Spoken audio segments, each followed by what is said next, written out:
ಗಾಂಧಿ ಅವರು ಡೆಲ್ಲಿಯಲ್ಲಿ ಸರ್ಕಾರದ ಗಮನವನ್ನು ಸೆಳೆಯುವಂತೆ ಪ್ರತಿಭಟನೆ ಮಾಡಿದ್ದಾರೆ. ಇದು ಅವರ ಕರ್ತವ್ಯ ಮತ್ತು ಹಕ್ಕು ಕೂಡ. ಒಬ್ಬ ವಿರೋಧ ಪಕ್ಷ ನಾಯಕರಾಗಿ ಅದು ಖಂಡಿತವಾಗಿ ಮಾಡಬೇಕಾದ ಜವಾಬ್ದಾರಿ ಅಂತ ನಾನು ಈ ಸಂದರ್ಭದಲ್ಲಿ ಬಯಸ್ತೇನೆ. ನೀಟ್ ಅಕ್ರಮ ಖಂಡನೆ, കേന്ദ്ര സർക്കാರದ വിരുദ്ധ ರಮಾನಾಥ ರೈ വാഗ്ദാಳಿ. യൂണിറ്റി ഹോസ്പിറ്റൽ 4 പതിറ്റാണ്ടുകാലത്തെ വിശ്വസ്ത സേവന പാരമ്പര്യവുമായി അത്യാധുനിക സംവിധാനങ്ങളുമായി unity hospital Mangalapuram. Phone 0824243155. Unity hospital. Expect life.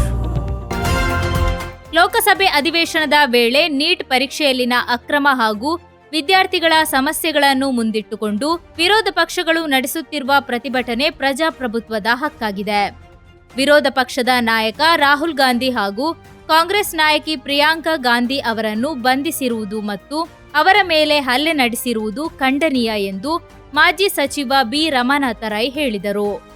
ನಗರದ ಕಾಂಗ್ರೆಸ್ ಕಚೇರಿಯಲ್ಲಿ ಬುಧವಾರ ನಡೆದ ಸುದ್ದಿಗೋಷ್ಠಿಯಲ್ಲಿ ಮಾತನಾಡಿದ ಅವರು, ನೀಟ್ ಪರೀಕ್ಷೆಯಲ್ಲಿನ ಅಕ್ರಮದಿಂದ ದೇಶದ ಶಿಕ್ಷಣ ವ್ಯವಸ್ಥೆಯ ವಿಶ್ವಾಸಾರ್ಹತೆಗೆ ಧಕ್ಕೆಯಾಗಿದ್ದು, ಕೇಂದ್ರ ಶಿಕ್ಷಣ ಸಚಿವರು ನೈತಿಕ ಹೊಣೆ ಮತ್ತು ರಾಜೀನಾಮೆ ನೀಡಬೇಕು ಎಂದು ಆಗ್ರಹಿಸಿದರು.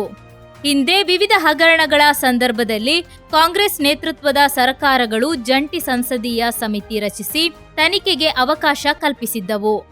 ಆದರೆ ಪ್ರಸ್ತುತ ಕೇಂದ್ರ ಸರ್ಕಾರ ಗಂಭೀರ ಆರೋಪಗಳು ಕೇಳಿಬಂದರೂ ಬಿಜೆಪಿ ತನಿಖೆಗೆ ಸಮ್ಮತಿಸದಿರುವುದು ಪ್ರಜಾಪ್ರಭುತ್ವ ವ್ಯವಸ್ಥೆಯ ಮೇಲಿನ ನಂಬಿಕೆಯ ಕೊರತೆಯನ್ನು ತೋರಿಸುತ್ತದೆ ಎಂದು ಟೀಕಿಸಿದರು. ನೀಟ್ ಪರೀಕ್ಷೆಯ ಅಕ್ರಮದಿಂದ ಸಾವಿರಾರು ವಿದ್ಯಾರ್ಥಿಗಳ ಭವಿಷ್ಯಕ್ಕೆ ಧಕ್ಕೆಯಾಗಿದ್ದು, ಪ್ರತಿಭಟನೆ ನಡೆಸಿದ ವಿದ್ಯಾರ್ಥಿಗಳ ಮೇಲೆ ಪೊಲೀಸ್ ದೌರ್ಜನ್ಯ ಎಸಗಿರುವುದು ಹಾಗೂ ಅವರನ್ನು ಬೆಂಬಲಿಸಿದ ವಿರೋಧ ಪಕ್ಷದ ನಾಯಕರ ವಿರುದ್ಧ ದಬ್ಬಾಳಿಕೆ ನಡೆಸಿರುವುದು ಪ್ರಜಾಪ್ರಭುತ್ವದ ಮೌಲ್ಯಗಳಿಗೆ ವಿರುದ್ಧವಾಗಿದೆ. ವಿದ್ಯಾರ್ಥಿಗಳ ಹಿತಾಸಕ್ತಿಯನ್ನು ಕಾಪಾಡುವ ನಿಟ್ಟಿನಲ್ಲಿ ಕೇಂದ್ರ ಸರ್ಕಾರ ತಕ್ಷಣ ಸೂಕ್ತ ಕ್ರಮ ಕೈಗೊಳ್ಳಬೇಕು ಎಂದು ಅವರು ಒತ್ತಾಯಿಸಿದರು. ಸುದ್ದಿಗೋಷ್ಠಿಯಲ್ಲಿ ಕಾಂಗ್ರೆಸ್ ಮುಖಂಡರಾದ ಶಶಿಧರ ಹೆಗ್ಡೆ, ಪ್ರಕಾಶ್ ಸಾಲಿಯಾನ್, ಇಬ್ರಾಹಿಂ ನವಾಜ್ ಸೇರಿದಂತೆ ಇತರರು ಉಪಸ್ಥಿತರಿದ್ದರು.